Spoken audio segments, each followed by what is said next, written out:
Hello, Broadway gymnasts. Welcome back. It is freezing here in Texas. Oh my goodness. Make it stop. Make summer come back. Anyway, we're going to go on ahead and move on with today's lesson. We are going to be working on cartwheel round-off hybrids, or what I like to call cartwheel step-ins. They're also called cart-offs. Again, just a hybrid. So it's going to essentially help you get ready for your round-offs. So we're going to go on ahead and get started. See, it's so cold that I'm not able to speak properly. Yeah, that's what's happening. But yes, very cold. I have the heater on again. I'm wearing very fuzzy layers and socks. Yeah. I'll probably take off the socks whenever we actually start the lesson.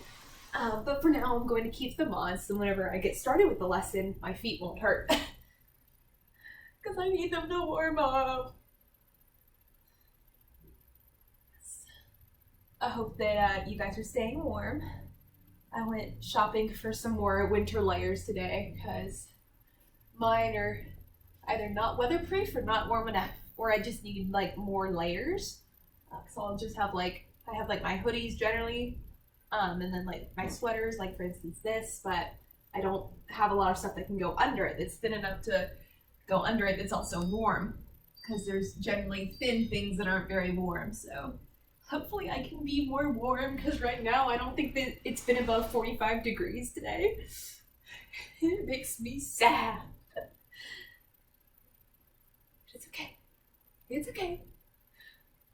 Hopefully it'll all be over soon. That's right. Meanwhile, my brother and my dad are loving this cold weather. So if you guys can, let me know. Do you guys like the cold weather, or do you guys like the warm weather? Like playing in the snow, or like the beachy type weather? You know, what do you prefer?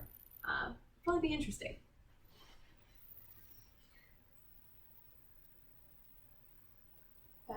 Yes, so for today's lesson, again, as I said, it's going to be cartwheel and round-off hybrids. The goal being speeding up your legs moving over your head so that you can land with your feet together. And you want that to be as good as you can possibly make it, because generally you then progress to doing skills out of your round-off or after your round-off. So you need to be very sure on your feet, because the second that you land, you're going to do what is called a rebound, which is essentially like a jump right out of your landing. So you can either, just stick your landing just like you would out of any tumbling pass, or you can rebound. And in order to rebound, you have to be very tight. It's kind of like trying to connect two jumps at once, but almost more complicated than that. Because in a round-off, you can generate a lot more power than you can just standing and doing two jumps in a row. So it is a little bit more complicated than you might think it is as far as just maintaining your form. The idea of it is pretty simple. If you want to get it as good as possible, though, you do really have to be mindful of your body and being tight, whether you're stretching out far enough. Because once you refine those movements, then that's whenever you can get a really powerful round off without almost hardly any effort. But until then, you got to really figure it out and start tweaking things to see what works best for you and your body. But yeah, I like round offs. They're pretty fun. Naturally, we are at home, so we are not going to be doing hard landings. We are not actually going to be doing round offs. So I will show you the distinction. We're going to be doing cartwheel landings. So we do want to land carefully. We're not slamming our feet down on the floor. That can be very damaging. We're just going to be doing drills for round-offs. So whenever you get back in the gym and you're on a safe space to do round-offs, hopefully you will be close enough with your cartwheel drills to practice the round-off, or that you can just practice the round-off if you already know it and you are just using this video as a review. Either way, try to avoid doing your round-offs at home. It would not be good on your feet. There's not a good enough surface for it. But yes.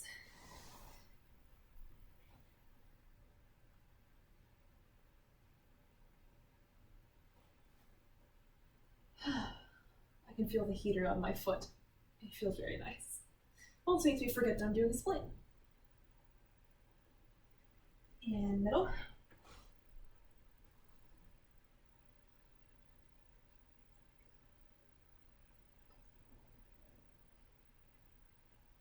Good. This feels very nice, actually. Awesome. All right, so I'm going to go on ahead and take off my socks so there's no slipping and sliding, which might be funny for you guys on video, but it wouldn't be. So I'm going to, you guys have seen me do cartwheels before, so I think I'm actually going to start in the corner to wherever you won't necessarily see my beginning, because the cartwheel step in, the only difference between that, between a cartwheel and the cartwheel step in that I'm going to show you happens at the end. There isn't anything that really changes in the beginning. If there is, I'll step forward and show you that, and then step backwards to show you how that influences the end. So, I'm a lefty, so I'm going to be doing a lefty cartwheel. I'm going to start off just by showing the normal cartwheel, and then I'm going to show you how it changes. Okay? So, I'm going to warm up with a nice cartwheel, lunge, cartwheel to a lunge. Okay? So a cartwheel step in, literally, instead of landing in a lunge, you're going to step your back foot in right next to your other one. Okay? So just start with that. Very basic rule. That's the only thing that you're changing. So you have to really kind of balance on this leg to not just land on the leg behind you now. You have to balance on this leg, and almost like whenever you're doing a lever, you want to close your feet together and then put your arms up just like that. So let's go on ahead and do one. Starting in the lunge, cartwheel, step in. Okay, so your goal is to just practice putting your feet right next to each other. You want to be careful that they aren't too far apart, that you don't overswing your foot to where it's now in front of you. You want to make sure that they are right next to each other. Okay? So the next thing that we are going to talk about is what we can do with this drill. There are two things. One, for a round off, you want to make sure that you can generate a lot of power, right? Because sometimes you see things like back handsprings coming after it. So what you want to do is try to get your feet over your head as quickly as possible, so much so that whenever both of your feet land, they're almost in front of you, so you have to run backwards. Okay? That means that you got your feet over your head very quickly, which is good. So I'm going to show you what that looks like. Okay? So right from the beginning, I'm going to whip this foot over my head and then really push off of the foot that's on the ground to get my feet moving very quickly. Okay? And here we go.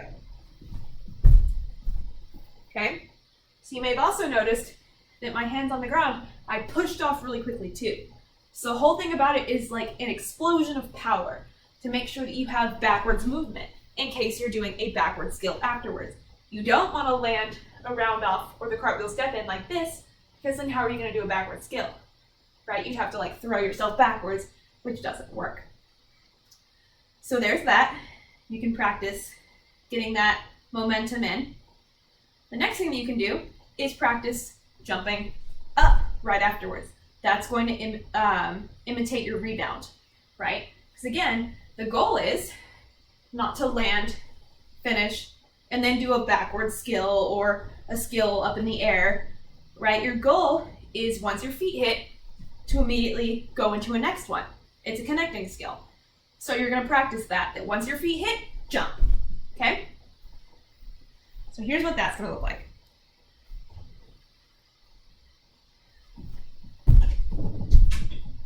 Just like that. So you really want to get that jump pretty immediate. And again, it's going to help you a lot if you don't have a good, like if you don't have a giant gap between your feet. This will make it a lot harder to jump, especially get a high jump, okay?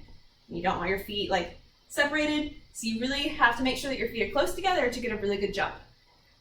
So those are two things that you can do to practice your momentum and how quickly you're able to react with your feet. Now, here's how you can start making this closer to a round off. So as I said in one of the first parts of this, the goal is to get your feet moving over your head. The second thing that you can do though is try to make your second foot catch your first one. So Let me show you what I mean by that. I'm going to show you just a normal cartwheel step in, and you'll notice that one foot hits the ground and then the other one steps in. Okay?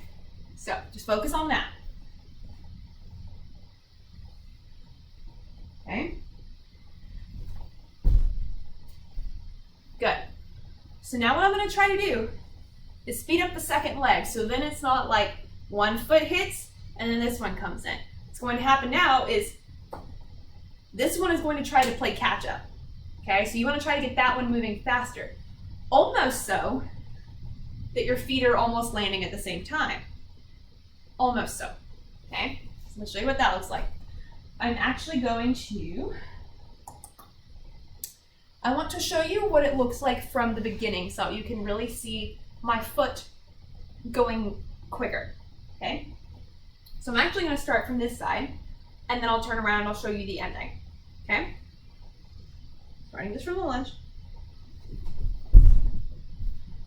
Okay, so if you also, I'm not sure if you can hear it on the camera, but if you are listening while you're doing your cartwheel step in, you'll hear hand, hand, foot, foot. With this, I heard hand, hand, foot. So your feet will be hitting at different speeds now. You want to make it so then you just hear hand, hand, feet, where both of your feet hit at the same time. That's your goal. Okay, so I'm going to come back this way and kind of show you, and you should see or hear either a decreased time between my feet hitting, or you should see a smaller gap between my legs. So instead of being a big straddle, maybe it'll be a little bit more like this. That's your goal. Okay, starting in a lunge. Good, just like that. So, you do not have to have a bouncy floor to work on round off drills. These are a couple that you can work on that will really help your round off. Because even if you can land on 2 feet, once again, if you land with your chest down or your feet apart, you aren't going to really be able to do anything out of the round off. So if you work on these, once you start working your round offs or you're able to get back into the gym to work on them again, hopefully this will improve your form so that way then you can work on things that come after the round off. So, thank you for joining me. I hope that you learned something. Great job today, and I will see you next time.